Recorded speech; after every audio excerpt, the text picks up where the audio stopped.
Good morning. ఇప్పుడు మనం health lecture. I'm doctor Praveen Kumar, general surgeon, professor, HOD department of general surgery. I'm giving the lecture on the viral hepatitis and typhoid. Typhoid fever, viral hepatitis అనేది కానీ typhoid fever కానీ both are the communicable diseases. So these can spread through the water, contaminated water only. But in హెపటైటిస్లో చాలా varieties ఉంటాయి. Hepatitis A, B, C, D, E అనేవి ఉంటాయి. Water born diseases వచ్చి ఏ, C, D, ఈ అనేటివి. దీనికి ఏ అనే దానికి మాత్రమే వ్యాక్సినేషన్ ఉంది, మిగతా వాటికి లేదు. దీని ఓన్లీ మనకు ఇప్పుడు ఫుడ్ కానీ వాటర్ కానీ కంటామినేషన్ తీసుకుంటే ఈ టైఫాయిడ్ ఫీవర్ కానీ వైరల్ హెపటైటిస్ కానీ రావడం జరుగుతుంది. So prevention is the better than the cure. There is no vaccination for the hepatitis A, C, D, E. Only the treatment.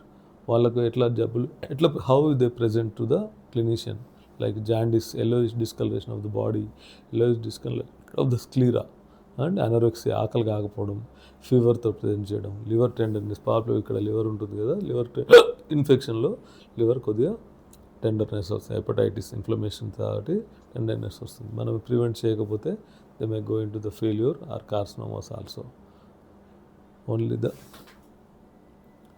only the how to prevent the contaminated water, taking contaminated water. Only fresh food తీసుకోవడం, chlorinated water, purified water తీసుకోవడం ద్వారానే మనం prevent చేయొచ్చు. Even typhoid fever కూడా అంతే. కానీ typhoid fever అనేది bacterial infection, like salmonella typhi అనేది బ్యాక్టీరియా ద్వారా స్ప్రెడ్ అవుతుంది. కొంతమంది క్యారియర్స్ లైక్ గాల్ బ్లాడర్లో వాళ్ళకు సంబంధించిన బ్యాక్టీరియా సాల్మోనెల్లా టైఫీ ఉండి క్యారియర్ లాగా వాళ్ళు ఫీకల్ మ్యాటర్లో పాస్ చేస్తూ ఉంటారు. Faecal matter contaminated water contamination అవుతుంటే ఏమవుతుంది, మళ్ళీ అగైన్ టు ద హ్యూమన్స్కి నెక్స్ట్ లెవెల్కి స్ప్రెడ్ అవుతుంది. దీనిలో వాళ్ళకు same symptoms like fever, rose spots లాగా రావడము, ఆకలి కాకపోవడం, వామిటింగ్స్, డయోరియా, కాన్స్టిపేషన్ రావడం, పెయిన్ అబ్డోమెన్ రావడం కూడా జరుగుతుంది. వీళ్ళు ప్రివెంట్ చేయకపోతే మనకు ఇంటెస్టైన్స్ కూడా పర్ఫరేషన్ అయ్యే అవకాశం ఉంటుంది.